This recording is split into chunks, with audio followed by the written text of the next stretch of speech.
Hola Glenn, gracias por recibirme la historia. Me llamo Luciano y estuve en el servicio militar hace algunos años en una base del estado de Chihuahua. Era una zona bastante aislada, rodeada por kilómetros de desierto, caminos de tierra y cerros bajos que parecían todos iguales. Gran parte del entrenamiento consistía precisamente en aprender a orientarse en ese entorno. Los oficiales repetían constantemente que un soldado debía ser capaz de ubicarse bajo cualquier condición, incluso sin visibilidad y lejos de la base. Por esa razón, los ejercicios nocturnos eran habituales. Nos hacían caminar durante horas usando brújulas, mapas y coordenadas marcadas sobre el terreno. Algunas prácticas eran sencillas y otras bastante exigentes, sobre todo para quienes llevábamos poco tiempo en el cuartel. Sin embargo, hubo una maniobra en particular que todavía recuerdo porque ninguno de los que participamos consiguió olvidarla. Aquella noche nos despertaron poco antes de la medianoche y nos reunieron en el patio principal. Éramos unas 10 personas divididas en 2 escuadrones. Un sargento nos explicó que debíamos avanzar por rutas distintas y llegar a determinados puntos de referencia antes del amanecer. Allí, supuestamente, nos encontraríamos con un equipo de apoyo que esperaba nuestra llegada, con provisiones y vehículos para regresar a la base. El procedimiento no tenía nada de extraño. Recibimos mapas impresos, una brújula por grupo y las coordenadas de los puntos que debíamos atravesar. El sargento insistió varias veces en que siguiéramos las instrucciones al pie de la letra y evitáramos desviarnos de la ruta prevista. En aquel momento nadie le dio demasiada importancia a la advertencia. Salimos cerca de las 12:30. La noche era especialmente oscura porque no había luna, y las nubes ocultaban casi por completo las estrellas. Apenas podíamos distinguir las siluetas de los cerros y, cada tanto, el viento levantaba pequeñas nubes de arena que dificultaban todavía más la marcha. Avanzábamos en silencio, concentrados en seguir el rumbo correcto mientras el sargento revisaba la brújula a intervalos regulares. Después de más de una hora caminando entre piedras y matorrales, uno de los soldados que iba delante se detuvo de golpe y señaló hacia el oeste. A lo lejos, sobre una loma, se distinguían varias luces. No parecían las luces de una carretera ni tampoco las de un pueblo. Eran puntos amarillentos dispersos entre sí, como si alguien hubiera encendido fogatas o colocado lámparas alrededor de algún campamento. Lo primero que pensamos fue que se trataba del equipo de apoyo que debía recibirnos al final del ejercicio. La posición coincidía más o menos con el sector hacia el que nos dirigíamos, y después de tanto tiempo caminando en la oscuridad, la posibilidad de llegar antes nos pareció una buena idea. El sargento observó las luces durante unos segundos y decidió modificar ligeramente el recorrido para acercarnos. Nadie protestó. De hecho, la mayoría estaba convencida de que habíamos encontrado el punto de encuentro antes de tiempo. Sin embargo, a medida que avanzábamos comenzaron a aparecer detalles extraños. Lo normal habría sido escuchar motores, conversaciones o el ruido de alguna radio militar, pero no llegaba ningún sonido desde aquella dirección. Las luces seguían ahí, inmóviles, aunque el resto del paisaje permanecía completamente silencioso. Tampoco distinguíamos vehículos ni movimiento entre las sombras. Después de unos 20 minutos alcanzamos la loma y entendimos por qué todo aquello nos había resultado tan raro. No había ningún equipo esperándonos. Frente a nosotros se extendía un conjunto de construcciones bajas, parcialmente enterradas por la arena. Había restos de alambrados oxidados, postes inclinados y varias tiendas militares deterioradas por el tiempo. Algunas conservaban todavía la estructura metálica, aunque las lonas estaban rotas y cubiertas de polvo. El lugar parecía abandonado desde hacía décadas. Nos quedamos inmóviles tratando de entender qué estábamos viendo. Uno de los soldados comentó que podía tratarse de una antigua instalación militar olvidada, pero enseguida surgió una pregunta evidente.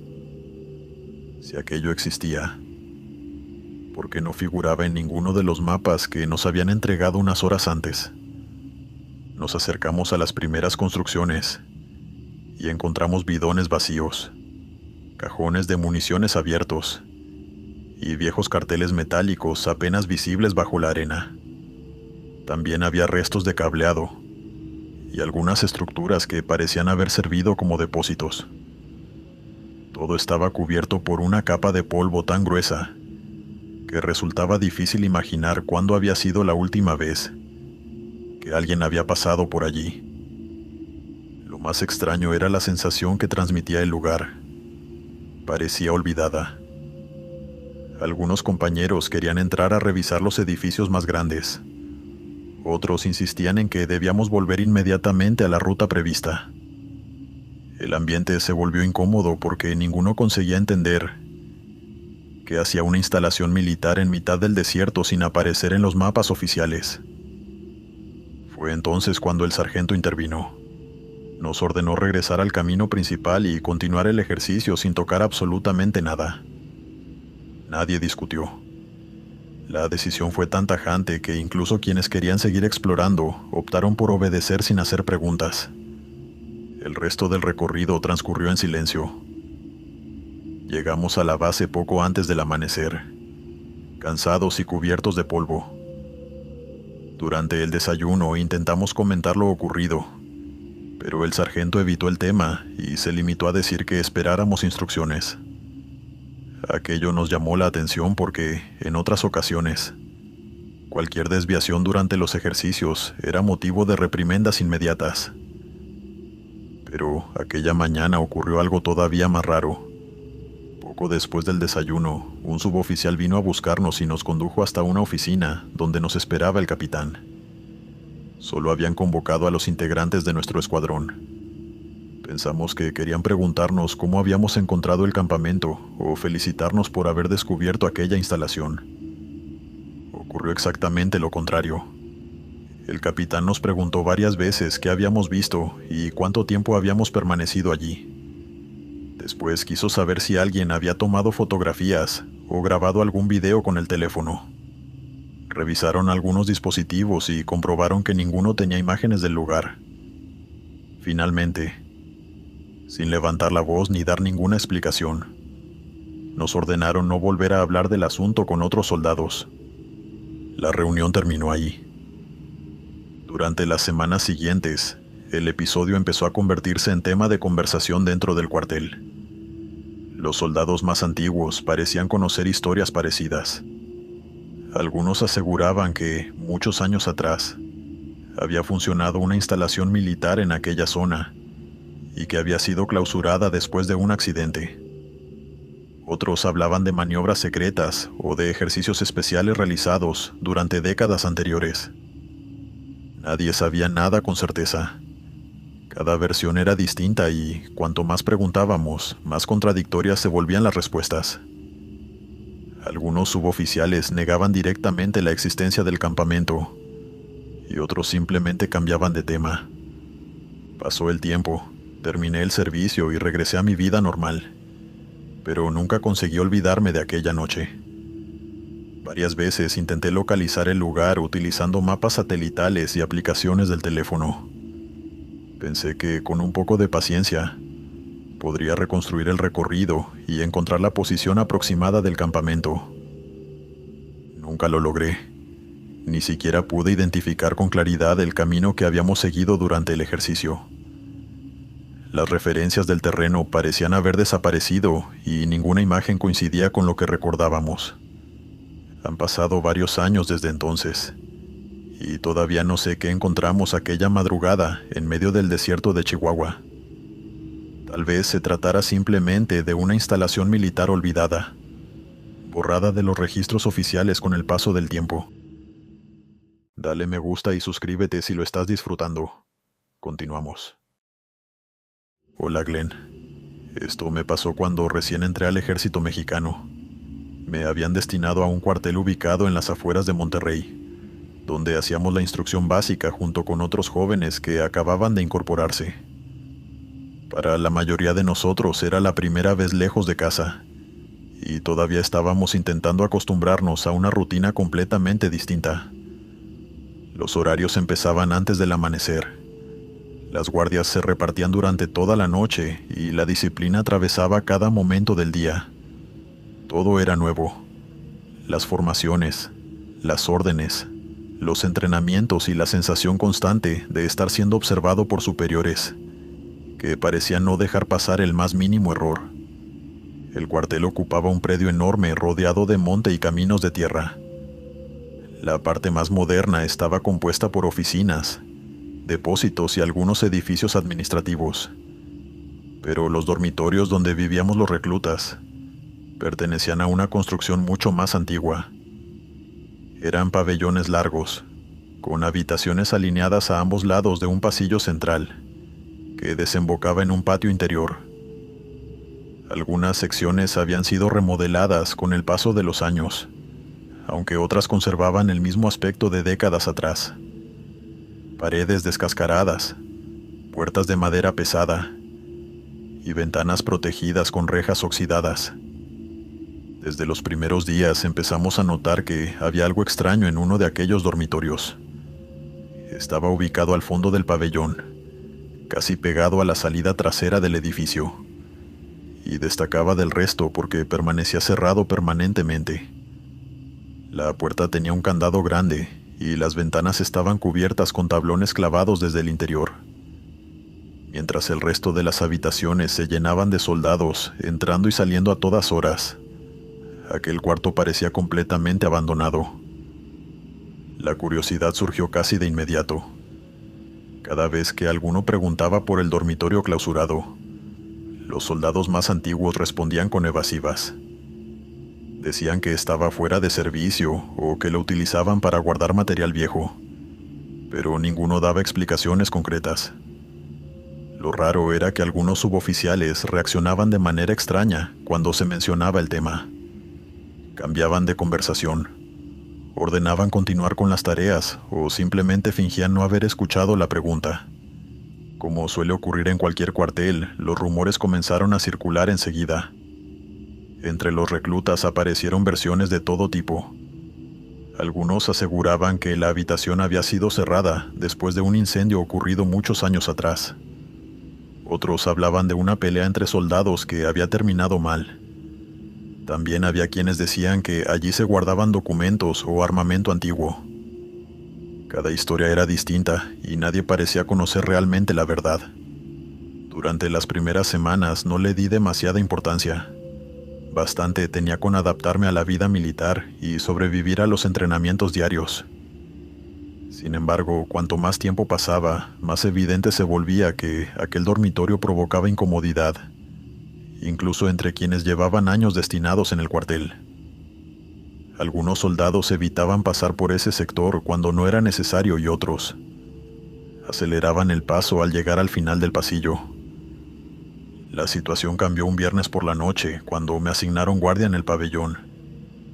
Era una tarea bastante rutinaria.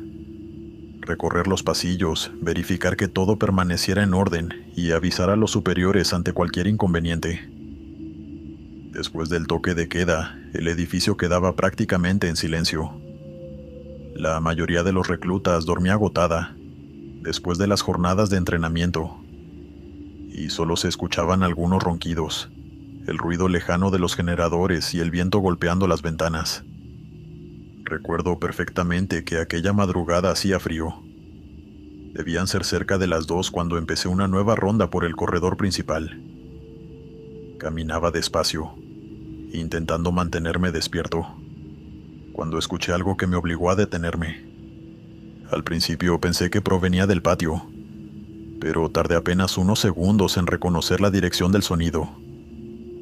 La voz salía del dormitorio clausurado. Era la voz de un hombre adulto, firme y clara, pronunciando apellidos con el mismo tono que utilizaban los oficiales durante las formaciones de la mañana. Escuché un nombre, después unos segundos de silencio y, enseguida, otro apellido distinto. La secuencia se repetía una y otra vez, con la precisión de alguien que estuviera pasando lista. Me quedé inmóvil intentando entender qué estaba ocurriendo. Durante unos instantes pensé que algún superior habría abierto el cuarto para guardar materiales o revisar documentos, aunque aquello no explicaba por qué el dormitorio seguía completamente oscuro. Desde el lugar donde me encontraba no se veía ninguna luz bajo la puerta, ni se escuchaba el movimiento habitual de varias personas trabajando. La voz continuó durante casi un minuto más.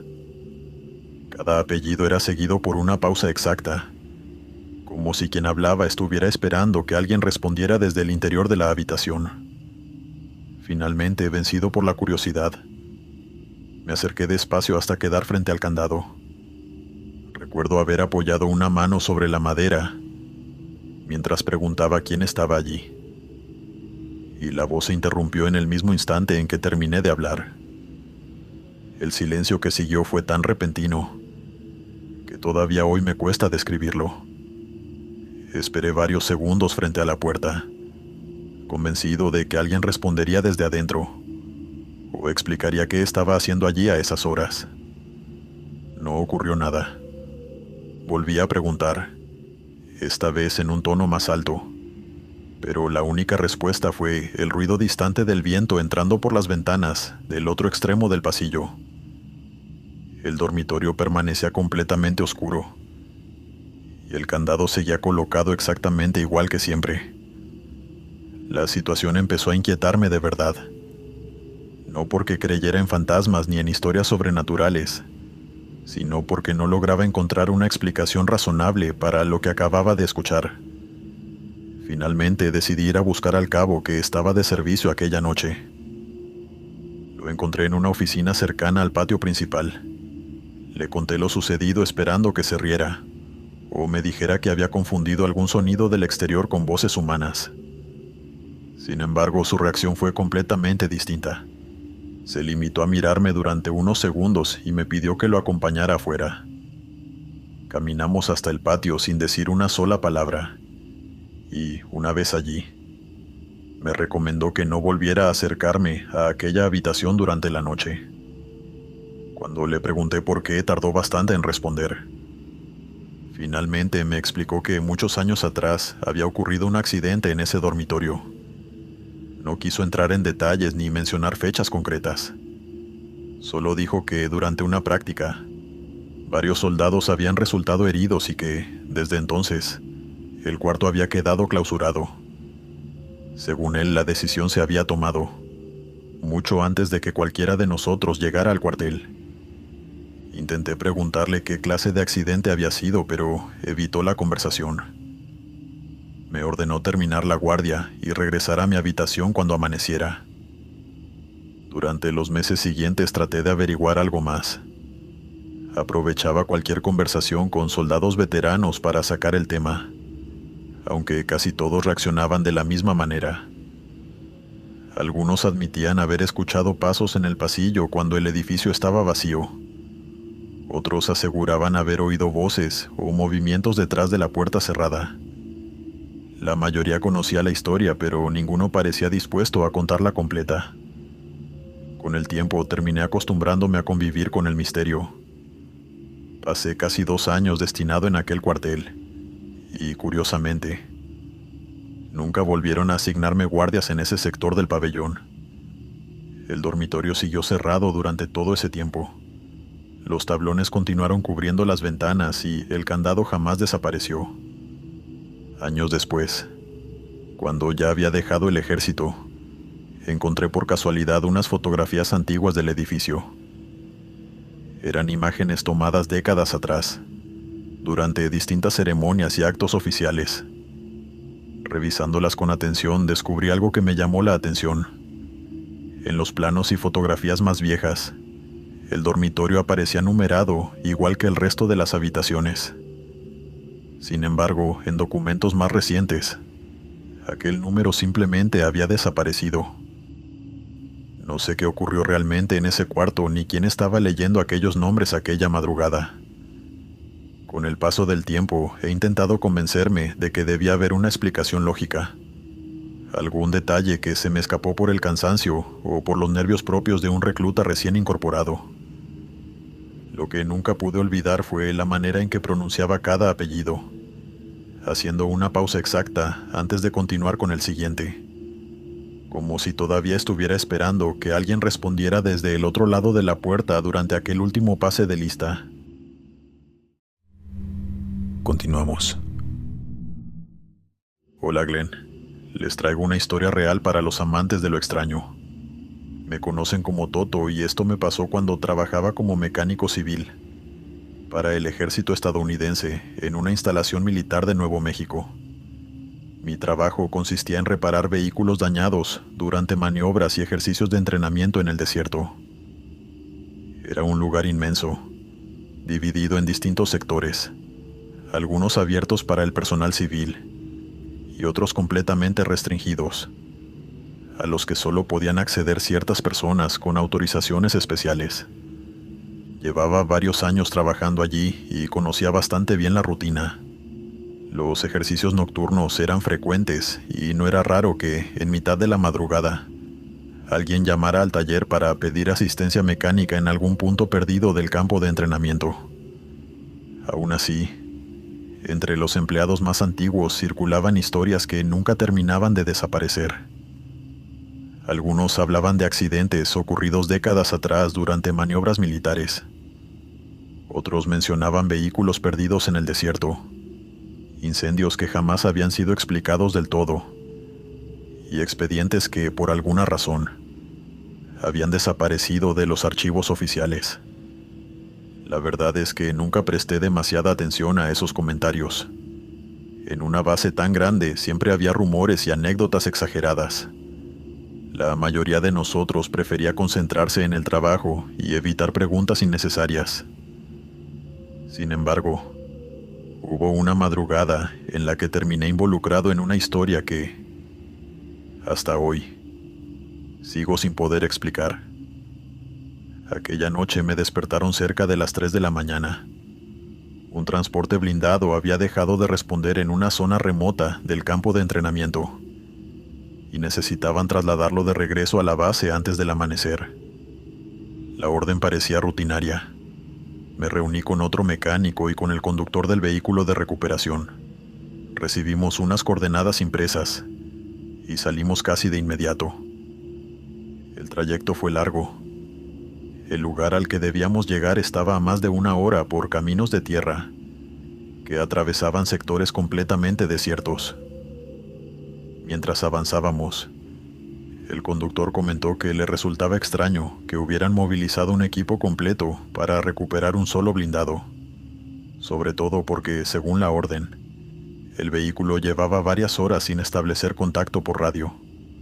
A medida que nos alejábamos de la base, desaparecieron las luces de los hangares y los caminos señalizados.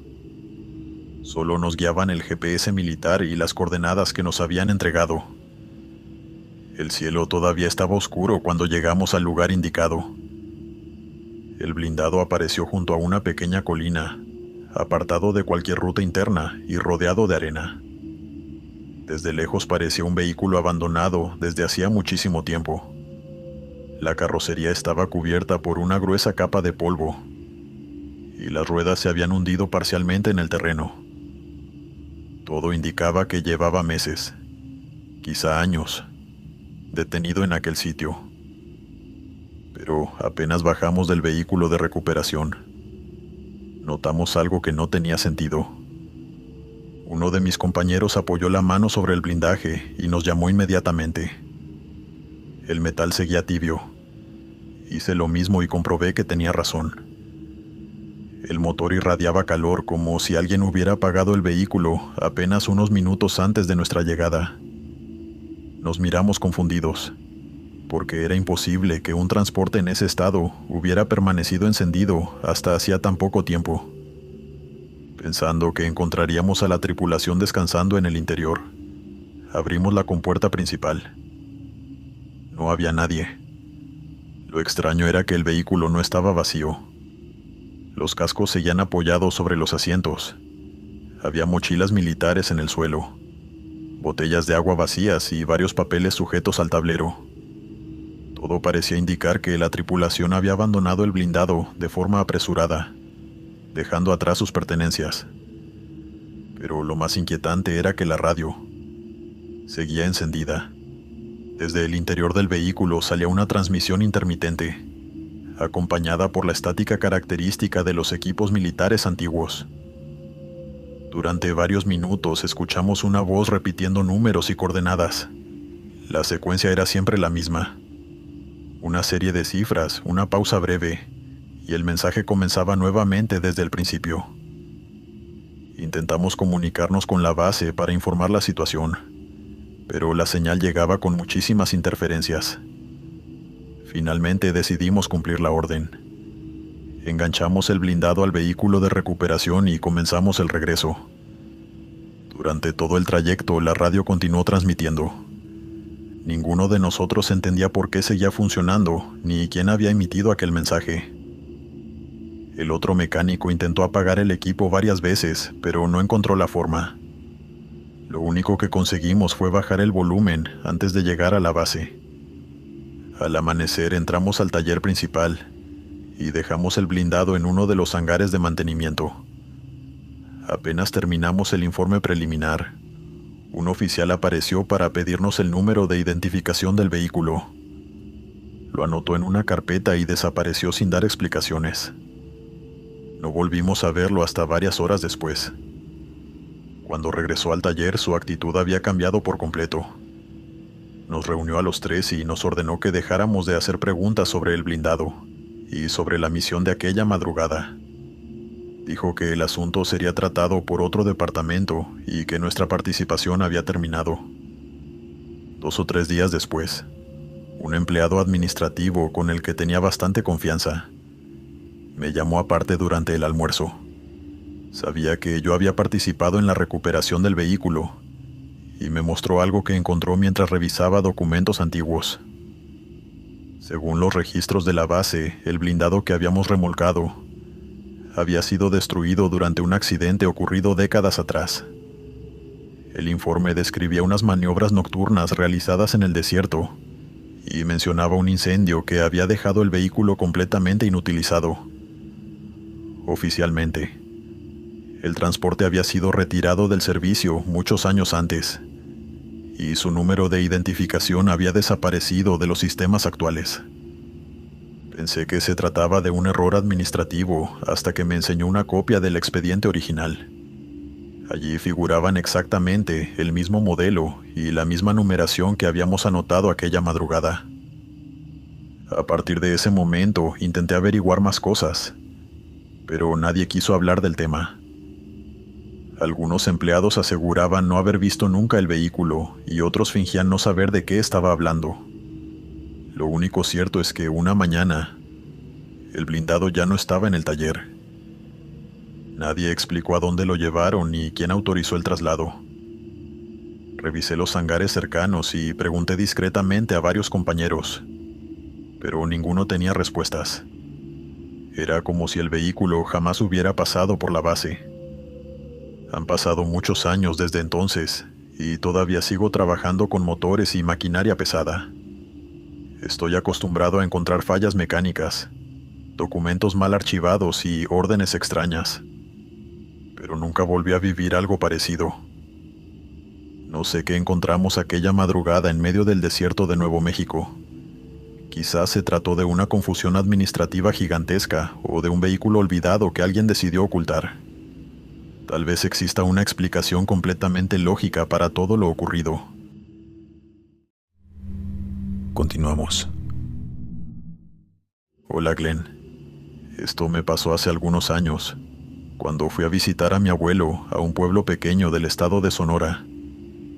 Había sido militar durante gran parte de su vida, y después de retirarse se quedó viviendo solo en la misma casa de siempre. Una construcción antigua ubicada en las afueras del pueblo, cerca de una carretera secundaria y rodeada de terreno seco. Mi madre estaba preocupada porque había empezado a olvidar cosas. A veces confundía fechas, repetía historias que ya nos había contado muchas veces, y en algunas llamadas telefónicas parecía perderse en conversaciones que antes recordaba perfectamente. Lo que más inquietaba a la familia era que desde hacía meses insistía en que por las noches Alguien entraba en la casa para pedirle que regresara a su antigua unidad. Mi madre pensaba que eran problemas propios de la edad y que estaba mezclando recuerdos de su época en el ejército con sueños o confusiones. Nadie le daba demasiada importancia. Aún así, aproveché unos días libres para ir a verlo y comprobar por mí mismo cómo estaba. Durante el día se comportaba con total normalidad. Cocinaba, salía al patio y recordaba perfectamente anécdotas de su juventud. Conservaba el mismo carácter de siempre y podía pasar horas hablando de las distintas ciudades en las que había vivido mientras estaba destinado en el norte del país. Si uno lo veía durante la mañana, jamás habría imaginado que algo no andaba bien. Sin embargo, al caer la noche volvían a hablar del mismo tema. Comentaba que escuchaba motores acercándose por la carretera y que algunos compañeros pasaban a buscarlo. Mencionaba nombres que yo jamás había oído y recordaba rangos, destinos y ejercicios militares con una precisión sorprendente. Hablaba de aquellas personas como si todavía siguieran vivas y formaran parte de su rutina diaria. La primera noche no ocurrió nada extraño. Cenamos temprano y nos acostamos poco después. Pero cerca del amanecer, me despertó el sonido de algo golpeando el piso del pasillo. Pensé que mi abuelo se había levantado para ir al baño y salí de la habitación para ver si necesitaba ayuda. Lo encontré dormido en su cama. Junto a ella había un casco militar apoyado contra la pared. Estaba cubierto de barro seco y tierra, como si alguien lo hubiera dejado allí apenas unas horas antes. Lo extraño era que nunca había visto ese casco en la casa. Conocía bastante bien el lugar y sabía dónde guardaba sus recuerdos del ejército. Aquel objeto no pertenecía a ninguna de las cajas o armarios que yo había revisado en visitas anteriores. Cuando le pregunté de dónde había salido, me respondió con total naturalidad que seguramente pertenecía a uno de los hombres que habían pasado durante la madrugada. Después cambió de tema, como si me hubiera dado una explicación perfectamente razonable. Al día siguiente llamé a mi madre para contarle lo sucedido. Ella me aseguró que el abuelo llevaba meses diciendo cosas parecidas y me pidió que no le siguiera la corriente. Según ella, lo mejor era ignorar aquellas historias para no reforzar sus confusiones.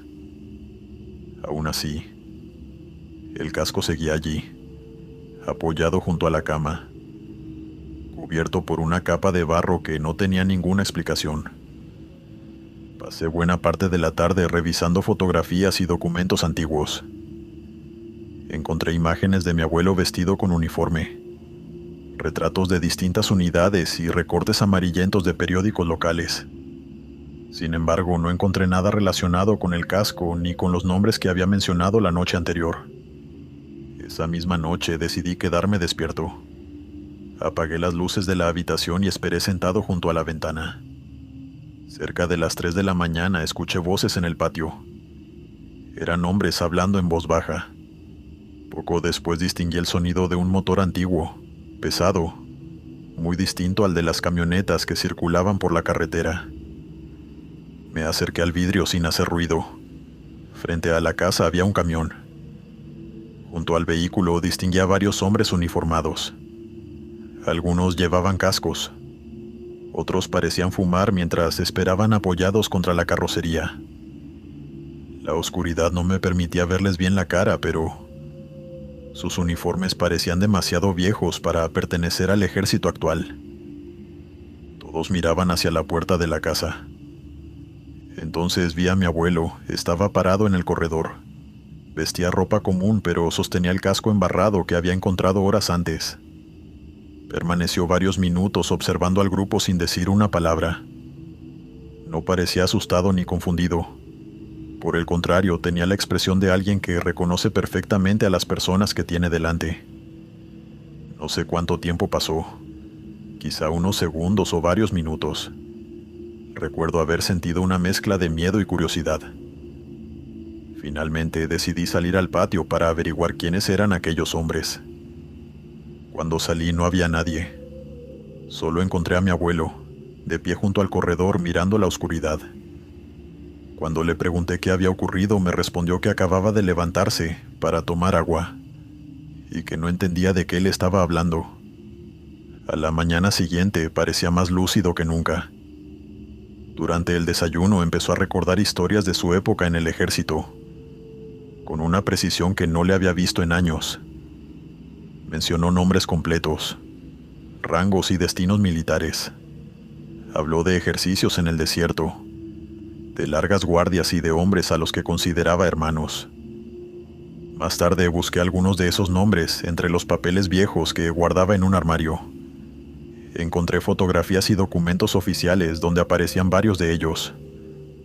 Lo inquietante fue descubrir que algunos habían muerto décadas atrás. Uno había fallecido durante unas maniobras militares, y otros habían desaparecido en accidentes ocurridos mucho antes de que yo naciera. Cuando le pregunté nuevamente por el camión y por los hombres del patio, negó haber salido de la casa. Incluso aseguró no recordar el casco embarrado que había aparecido junto a su cama. Volví a visitarlo varias veces durante los meses siguientes, pero nunca encontramos nuevamente el casco ni volvimos a escuchar motores frente a la casa. Mi abuelo continuó hablando de sus antiguos compañeros, aunque cada vez le costaba más diferenciar los recuerdos de las cosas que, según él, estaban ocurriendo en ese momento. Algunas noches dejaba ropa preparada junto a la cama y permanecía despierto mirando la carretera, convencido de que tarde o temprano volverían por él. Falleció una madrugada mientras dormía, pocos meses después de aquella visita. Mi madre me llamó temprano para avisarme y viajé al pueblo ese mismo día. Cuando llegué, la casa estaba llena de familiares y vecinos. Nadie había tocado todavía sus cosas, así que entré unos minutos en la habitación para despedirme.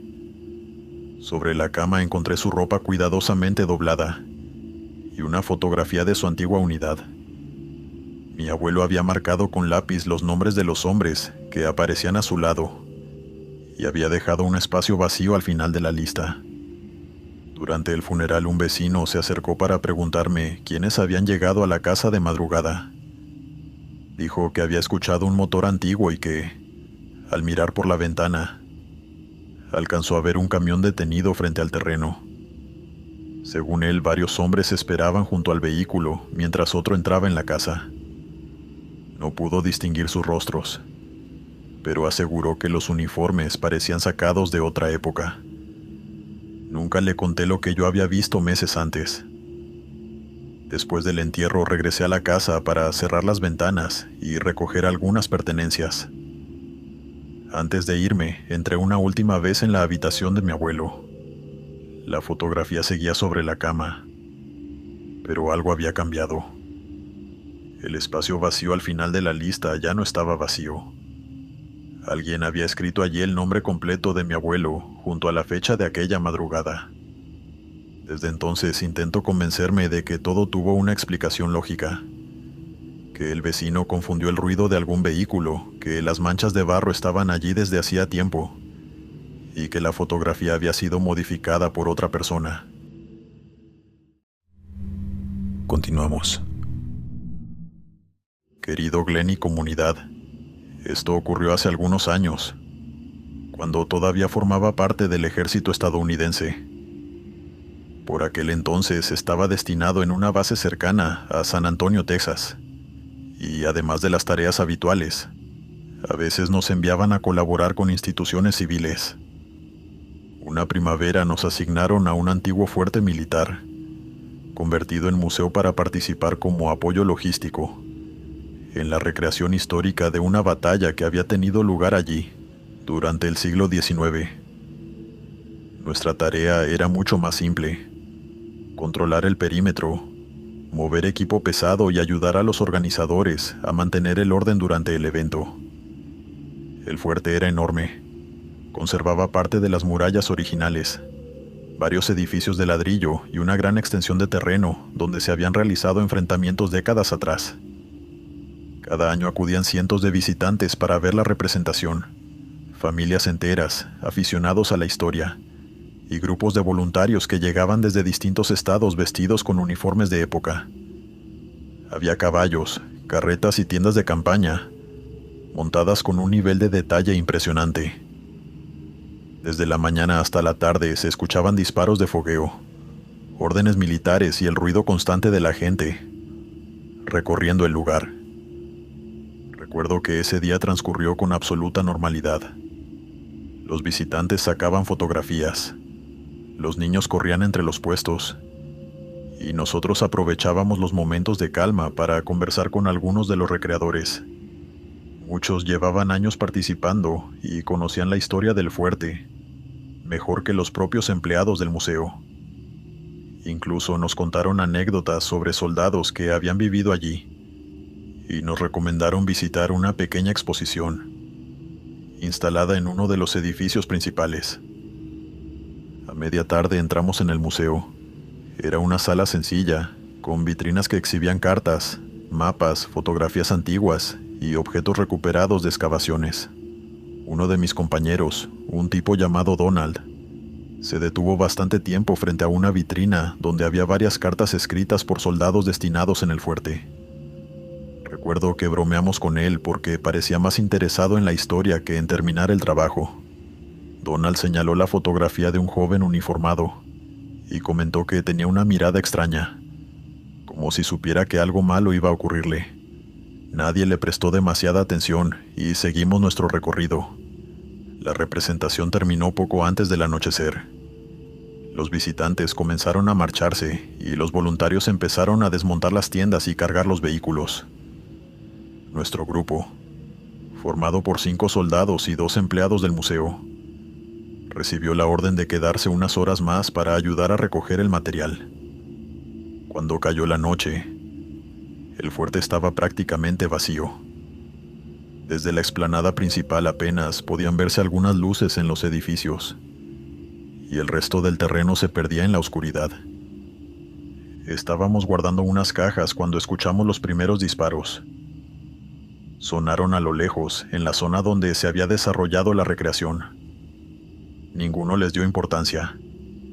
Pensamos que algún grupo había regresado para buscar equipo olvidado, o que alguien estaba haciendo una última demostración antes de marcharse. Sin embargo, pocos minutos después comenzaron a oírse voces. No eran conversaciones normales, eran órdenes cortas, gritadas con firmeza, exactamente iguales a las que habíamos escuchado durante la representación. Alguien parecía dar instrucciones para avanzar y reagruparse. Después llegaron nuevos disparos, esta vez mucho más cercanos. Uno de los empleados del museo frunció el ceño y aseguró que ya no quedaba nadie autorizado en el campo de batalla. Tomamos linternas y decidimos acercarnos. Caminamos por un sendero de tierra mientras el sonido se hacía cada vez más claro. El viento levantaba polvo, y la poca luz que llegaba desde el fuerte apenas alcanzaba para distinguir las colinas cercanas. Después de unos minutos, vimos movimiento a unos 100 metros de distancia. Había hombres sobre el terreno, llevaban uniformes antiguos, con correajes de cuero y sombreros oscuros. Algunos avanzaban entre el humo mientras otros permanecían tendidos en el suelo. Al principio pensamos que se trataba de recreadores rezagados, pero algo no encajaba. Sus movimientos eran extraños, demasiado silenciosos para una representación y demasiado reales para una broma. Uno de ellos estaba sentado junto a una carreta volcada. Parecía herido y se sujetaba el costado, mientras otro hombre intentaba ayudarlo a ponerse de pie. Donald fue el primero en correr hacia ellos. Gritó preguntando si necesitaban asistencia médica y nosotros lo seguimos, convencidos de que había ocurrido algún accidente.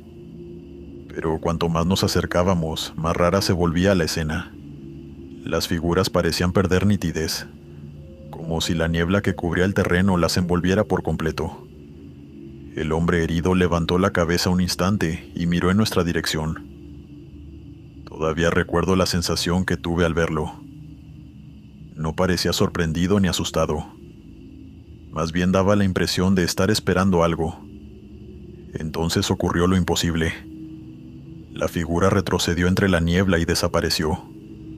Se los juro. Durante unos segundos seguimos viendo sombras moviéndose en la distancia, pero cada vez que intentábamos alcanzarlas, se desvanecían y reaparecían más lejos. Fue entonces cuando Donald se detuvo en seco. Se quedó mirando el campo, completamente inmóvil. Le preguntamos qué ocurría y tardó varios segundos en responder. Finalmente dijo que reconocía a uno de los hombres. Pensamos que estaba confundido, pero insistió en que ya había visto aquel rostro esa misma tarde. Nos condujo de regreso al museo sin decir una palabra. Entró directamente en la sala de exposiciones y se dirigió a la vitrina donde habíamos estado horas antes. Allí, entre las cartas y las fotografías, señaló el retrato del joven soldado que había llamado su atención. El mismo rostro delgado, el mismo uniforme y la misma expresión cansada que habíamos visto en el campo. Uno de los empleados del museo buscó la ficha de la exposición y leyó en voz baja el nombre del hombre. Según el registro, había muerto durante aquella batalla más de 150 años atrás. Volvimos al exterior convencidos de que encontraríamos alguna explicación lógica. Tal vez un grupo de aficionados había regresado al lugar. Tal vez el cansancio nos había jugado una mala pasada. Pero el terreno estaba completamente vacío. Ya no había disparos, ni voces, ni rastros de caballos. Ni siquiera encontramos huellas recientes sobre la tierra húmeda. Los empleados del museo intentaron quitarle importancia al asunto, aunque uno de ellos admitió que no era la primera vez que alguien escuchaba cosas extrañas después de las recreaciones. Dijo que algunos vigilantes nocturnos habían informado sobre disparos y gritos en el pasado, pero nunca se había encontrado a nadie. Al día siguiente regresamos a la base y la historia quedó enterrada entre otras experiencias del servicio. Durante meses apenas hablamos del tema. Cada uno siguió con su vida y con sus responsabilidades, aunque de vez en cuando, durante las guardias nocturnas, alguno mencionaba lo ocurrido en el fuerte. Continuamos. Hola, comunidad del sector del terror. Esto me ocurrió hace algunos años, cuando cumplía servicio en una base militar ubicada en las afueras de Chihuahua. En aquel entonces llevaba poco más de un año destinado allí, y todavía me tocaban los turnos menos deseados. Guardias nocturnas, patrullajes en los sectores alejados y tareas que los soldados más antiguos conseguían evitar. La mayoría de esos edificios ya casi no se utilizaba. Después de varias remodelaciones, buena parte del material había sido trasladado a instalaciones más nuevas, pero el viejo polvorín seguía bajo vigilancia por protocolo. Eran construcciones bajas, separadas entre sí por decenas de metros, rodeadas de alambrados y caminos de tierra que atravesaban el descampado. Durante el día no imponían demasiado respeto, pero por la noche aquel lugar adquiría otro aspecto. Todo empezó una tarde en la que uno de mis compañeros cayó enfermo. Tenía fiebre y el médico de la base le ordenó permanecer en reposo, así que el sargento necesitaba a alguien que cubriera su turno. Yo era el más nuevo del grupo y ni siquiera intenté negarme. Un par de horas después ya estaba equipado y caminando hacia el sector del polvorín. Antes de irme, algunos soldados hicieron comentarios que, en ese momento, tomé como simples bromas. Uno me recomendó que no me quedara dormido porque el antiguo centinela no toleraba a los distraídos. Otro se rió y añadió que si veía a alguien patrullando entre los almacenes después de medianoche, lo mejor era saludar y seguir de largo. Pensé que intentaban asustarme y no les di importancia. Mi puesto estaba ubicado junto a una garita de hormigón desde la que se dominaba casi toda la zona. La noche transcurrió sin novedades. Hice varias rondas, revisé candados y puertas, y hablé por radio con el puesto principal para informar que todo estaba en orden. Hacía frío, y el viento levantaba pequeñas nubes de polvo que se deshacían entre los edificios vacíos. Poco después de las 3 de la mañana ocurrió algo raro. Acababa de terminar una inspección, y regresaba hacia la garita cuando vi a un militar caminando entre los almacenes. Avanzaba despacio, con las manos detrás de la espalda, como si estuviera revisando el sector. Mi primera reacción fue pensar que se trataba de algún oficial, realizando una inspección sorpresa, algo que no era raro dentro de la base. Cuanto más lo observaba, más raro me parecía su aspecto. La distancia y la oscuridad no me permitían verle el rostro, pero distinguía perfectamente el uniforme. No se parecía al que usábamos nosotros. La tela parecía más gruesa y el casco tenía una forma antigua, distinta a los modelos modernos. Durante unos segundos pensé que quizá pertenecía a otra unidad, o que estaba participando en algún ejercicio especial, aunque ninguna explicación terminaba de convencerme. El hombre continuó caminando hasta detenerse frente a uno de los depósitos más alejados, un edificio que llevaba años sin utilizarse. Entonces giró ligeramente la cabeza y me hizo una seña con la mano para que me acercara. Recuerdo haber dudado unos instantes. Tomé la linterna y avancé hacia él mientras intentaba distinguir alguna insignia en su uniforme. El lugar estaba completamente en silencio. Solo se escuchaba el ruido de mis botas sobre la tierra y el zumbido lejano de un generador. No tardé más de 1 minuto en llegar, pero cuando levanté la vista, el hombre había desaparecido. Miré alrededor convencido de que debía haberse ocultado detrás de alguno de los almacenes. Alumbré el terreno, revisé el camino y hasta llamé en voz alta, pensando que quizá estaba jugando una broma pesada. No encontré a nadie. Entonces noté algo todavía más extraño. La puerta metálica del depósito frente al que se había detenido estaba entreabierta. Aquello era imposible. Durante mi ronda anterior había comprobado personalmente que el candado seguía colocado y el registro indicaba que el edificio llevaba meses cerrado. Me acerqué con cuidado y alumbré el interior. El lugar estaba prácticamente vacío, salvo por algunas estanterías oxidadas y varios bidones antiguos acumulados contra una pared. Antes de entrar avisé por radio al puesto principal. Mientras esperaba respuesta, revisé la cerradura y descubrí que el candado seguía cerrado. La puerta se había abierto porque el pestillo interior estaba mal colocado, algo que nadie había advertido durante la última inspección. Un suboficial llegó pocos minutos después para ayudarme a asegurar el edificio. Revisamos cada rincón y confirmamos que no había nadie dentro. Cuando le pregunté si algún oficial había estado patrullando la zona, me respondió que no había ninguna inspección programada para esa noche. El resto de la guardia transcurrió sin incidentes, aunque apenas pude concentrarme. No dejaba de pensar en el hombre del uniforme antiguo y en la forma en que había desaparecido frente al depósito. Cada vez que miraba hacia los almacenes, esperaba verlo aparecer otra vez entre las sombras.